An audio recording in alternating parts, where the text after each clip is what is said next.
দেখুন, নির্বাচনে এবার আমরা অনেক টাইম পেয়েছি। আর অর্জুনদার সঙ্গে আমরা শুরু থেকেই ছিলাম।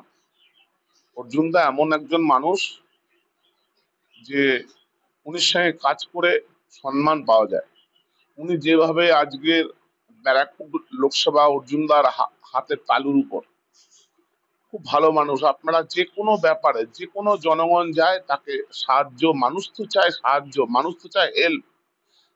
জনগণ কি চায়? মানুষ যে আমি একজন এমপির কাছে যাব, একজন এমএলএ, তার ছেলে এমএলএ কাছে যাব, আমাকে হেল্প করে দেবে, কোনো অসুবিধা পড়লে হেল্প করে দেবে। এটা অর্জুন সিং এর একটা ফ্যাক্টর আছে। অর্জুন সিং যেভাবে ব্যারাকপুর লোকসভাটা করেছে, তা অর্জুন সিং কেউ হারাতে পারবে না। অর্জুন সিং আবার এমপি হবে, আবার এবার এমপি হলে এবার মন্ত্রী হবে। এটা এটা আমার মনের কথা। প্রার্থী নির্বাচনে কিন্তু বিজেপি অনেকটাই দেরি করে ফেললো, সেই হিসাবে কতটা? না দেখুন, সেটা তো ওটা দলের ব্যাপার। ওটা ভারতীয় জনতা পার্টির দলের ব্যাপার, ওটা দিল্লির ব্যাপার, ওটা কোনো অসুবিধা হয় না। আর ভোটের ঠিক আগে আগেই সত্যেন দাস ছিলেন তৃণমূলে, সেখান থেকে হঠাৎ করে বিজেপিতে কেন?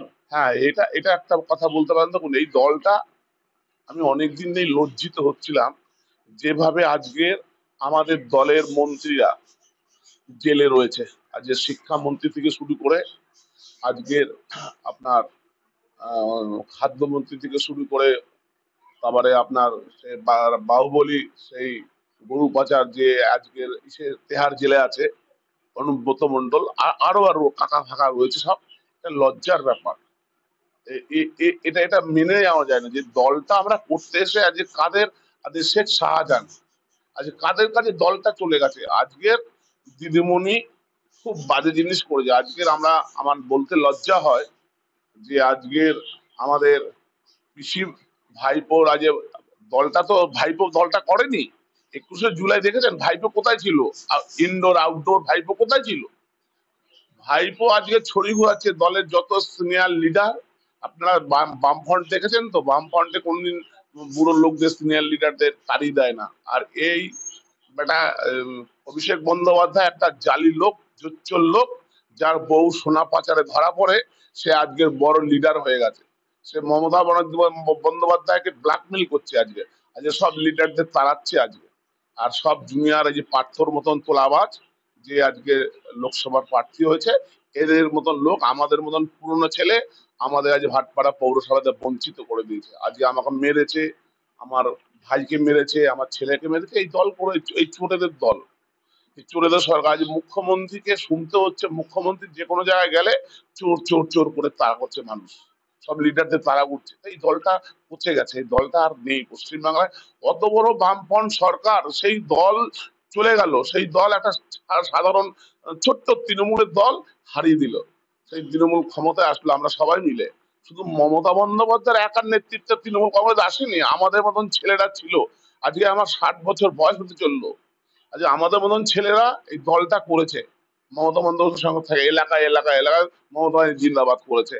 আর সেই মমতা বন্দ্যোপাধ্যায়, অভিষেক বন্দ্যোপাধ্যায় আমাদের বঞ্চিত করেছে। আর নতুন আলাল দালালদের দিয়ে এই পার্থ সব টিকিট দিয়েছে, লুটপাট করে পৌর পঞ্চায়েত, পৌরসভায় জিতেছে। এবার তো জিতে যাবে না, এবার সেনা দিয়ে ভোট করাবে, অর্জুন সিং জিতবে, আবার জিতবে। এটা তো ধরুন আমার কপালে এই ছিল যে আজকে মার মার জুতো আমরা খেয়েছি, দিয়েছে আমাদের তৃণমূল থেকে। তা অর্জুন দাও তো এইভাবে অর্জুন দাকে ব্ল্যাকমেল করেছে।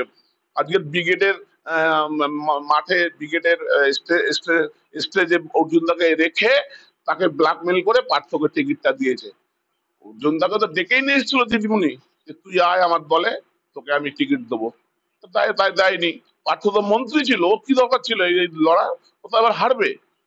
সেই আমাদের সেই অবস্থা, আমাদের সহ্য করতে পারছে না। ভাটপাড়া পৌরসভার দুর্নীতি তো ভরে গেছে। একটা ছেলে, যে ছেলেটা মেয়েটা তৃণমূলটা করেছে, সেই ছেলেটা 10 দিন 12 দিন কাজ দিয়েছে, কোনো পৌরসভাটা নেই। আর টেন্ডার করছে, মুখে মুখে টেন্ডার হচ্ছে। ওই দেখুন ওইখানে ওইখানে কাজ করছে মুখে মুখে টেন্ডারে, আমার পাশেই। আর সেই টেন্ডার কোনো হয়নি, বিলাবে। অভিষেক, কুণাল তো জেল দিয়ে এসছে, দেখেছেন তো, জেল খেটে এসছে। তারপরে অনেক অনেক মুখপাত্র, অনেকদিন মুখপাত্র করলো। তা আবার গিয়ে এদের স্টেজে উঠে রক্তদান শিবিরে বিজেপি উঠে গেছে। তা ওকে ওকে বলছে ওর পথটা সব নিয়ে নিয়েছে। এই দলটা ভ্রষ্টাচার দল, এই দলটা পচে গেছে। এই এই দলের কোনার সঙ্গে সঙ্গে কুণালকে তো তারই সব ওর পথ কেড়ে নিল তো। আর অভিষেক বন্দ্যোপাধ্যায় আপনি ওয়েট করুন, ওর যে কয়লা যে মেন পাচার করতে হলে লালা ধরা পড়ে গেছে। এবার দেখবেন কত ধানে কত চাল, বুঝতে পারবে এবার। আপনার যে বিধায়ক সন্ন্যাসাম সে কিন্তু বলছে যে পশ্চিমবঙ্গে 42টার মধ্যে অনেকগুলো আসনে কিন্তু তৃণমূল পেতে চলেছে। দূর ভাষায় ও ও ও তো পলিটিক্সটাই করেনি কোনোদিন, ও তৃণমূলটাই কোনোদিন করেনি। ওর মা, আমি রেসপেক্ট করি মহিলাদের, মায়েদের রেসপেক্ট করি, যে ওর মা 82 বছর, এখন 84 বছর মাঝি, সে সে তাকে চেয়ারম্যান করেছে পরিবারতন্ত্র। আর ওর ভাই ওখানে যা বলে তাই মা করে। তো ও ও আবার কি বলবো, ও কোনোদিন তৃণমূলটা করলো না, ওর মা তৃণমূলটা করলো না, ওর ভাই তৃণমূলটা করলো না। আজকে আমরা লাঞ্ছিত বঞ্চিত, আমরা জন্মলগ্নে তৃণমূল করেছি, ও তো কংগ্রেস করেছে। তো অর্জুন সিং ওকে তো ওদের গরুর মতন মেরেছে। এরা এরা এরা বদমাশি করেছে এরা। তাহলে জন্মলগ্ন থেকে যে দল করেছে সে দল সে হঠাৎ করে বিমুখ কেন? আরে আমি এই দলে থেকে মার খাবো? আমি এই দলে বঞ্চিত হব? আমার ছেলে মার খাবে, আমার ভাই মার খাবে, আমার ফ্যামিলি আমাকে ফোন করে বলবে যে তোর ছেলেকে রোজ কিন্তু মারবো? এই দলই তো আপনাকে কাউন্সিলর বানিয়েছে। করেছে, কি হয়েছে? এই দল করলে কি আমার এই দলের জন্য কি আমি সারা জীবন ঠিকা নিয়েছি? এই দলে দল ভালো মন্দ আছে, ভালো মন্দ সবকিছু ব্যাপার আছে। আমি দল সারা জীবন, আমি সেই দল সম্মান দিলে তো আমি সম্মান পাবো। আমাকে চেয়ারম্যান করেনি, আমাকে সিআইসি করেনি, যারা তৃণমূলটা করেনি তাদের সিআইসি করেছে, তাদের চেয়ারম্যান করেছে, তাদের অন্য পদ দিয়েছে। তা আমি আমি কেন করতে যাবো? আমি আমি আমার গার্জিয়ান জেলে রয়েছে, আমি তাই আমার গার্জিয়ান দরকার, তাই আমি অর্জুন সিংকে ভালো মনে করেছি, আমি অর্জুন সিংকে বেছে নিয়েছি। অর্থাৎ অর্জুন, আপনি বলছেন আপনার যে দল ছিল তৃণমূল তার থেকে আপনারা লাঞ্ছিত বঞ্চিত, সেই কারণেই দল ছেড়ে আজ হ্যাঁ, আপনাদের হাতে। হ্যাঁ, একদম। অর্জুন দা আমাদের গার্জিয়ান, অর্জুন দা যে কোনো ব্যাপারে আমাদের সাহায্য করে। আজকে সে রাত্রে ছুটে আসে, আমি মার খেয়েছি, সে রাত্রে ছুটে এসছে, আমি খবর দিয়েছি। আর আর পার্থ ভৌমিককে 4 বার 5 বার করে ফোন করেছি, সে দেখছি দেখি তুই আমার বাড়িতে আয়। এরা এই লাট সাহেব, এদের কোনো মানবিকতা নেই। আর এরা যত চোর চিটিংবাজ তাদের সঙ্গে এরা থাকে। আর পুরো ব্যারাকপুরের তোলাবাজি করে অভিষেক বন্দ্যোপাধ্যায় দেয়। এরা এই হলো ব্যাপার, যে পয়সার সঙ্গে দলের সঙ্গে সম্পর্ক। পার্থ তো দলটা ঠিক মতন করেনি। পার্থ তো দলটা ওখানে নৈহাটিতে দলটা করতো তরুণ অধিকারী, ওখানে দলটা করতো টুটুলটা, ওখানে দলটা করতো লালু লালু দ্বারা। পার্থ তো ওদের পয়সায় খেত। আর পার্থর দাদাকে অঞ্জন দাস পার্থর দাদার যে এর অঞ্জন দাস গুপ্ত, তার ভাইয়ের সঙ্গে পার্থ তখন ঘুরতো, টুটুলের সঙ্গে ঘুরতো। আর টুটুলের পয়সা তখন পার্থ খেত। পার্থ কাছে 10 টাকা ছিল, হাওয়াই চপ্পল বলে পার্থ ঘুরতো। অঞ্জন দাশগুপ্ত ভাইকেও ব্ল্যাকমেল করেছে লাস্টে, তারই কিছুদিন, অনেক বছর অঞ্জন দাশগুপ্তর ভাই যে টুটুল, সে দলটা করতো না। এবারে ওকে টিকিট দিয়ে এবার ওর সঙ্গে একটু মাখামাখি করছে। এই তো পার্থর চরিত্র। আমি তো জন্মলগ্নে কে দল করছে পুরো উত্তর চব্বিশ পরগনা আমি নাচ নাচ চিনি। নয়টি কে দল করছে, ইছাপুর কে দল করছে, ব্যারাকপুর কে দল করছে, সব আমি চিনি। আমি জন্মলগ্নে এই দলটা করছি, আউটডোর ইনডোর এই দলটা আমি করেছি। দাদা একটা শেষ প্রশ্ন, জগদ্দল ভাটপাড়া এই অঞ্চল কিন্তু ভোটের সময় বলা যেতে পারে একেবারে বোম গুলি এলাকা একদম। তো এবছর কতটা নিরাপদ, সাধারণ মানুষ কিভাবে একদম, নিজের ভোট নিজে দেবে, কতটা একদম, আশ্বাস দেবেন আপনি আপনার এলাকার মানুষকে? একদম শান্তি প্রত্যেকটা বুথে। আপনার মোদি বাবু এসেছিল আমাদের 15 নম্বর ওয়ার্ডে, ভাটপাড়া বলেনি, ব্যারাকপুর সাব ডিভিশন বলেছে শান্তি, এখানে গুন্ডারাজ চলবে না, সব বন্ধ করে দেবে। আপনারা তো দেখেছেন, সব ধরা পড়ছে, সব পালাচ্ছে, সব বড় মস্তানরা গুন্ডারা।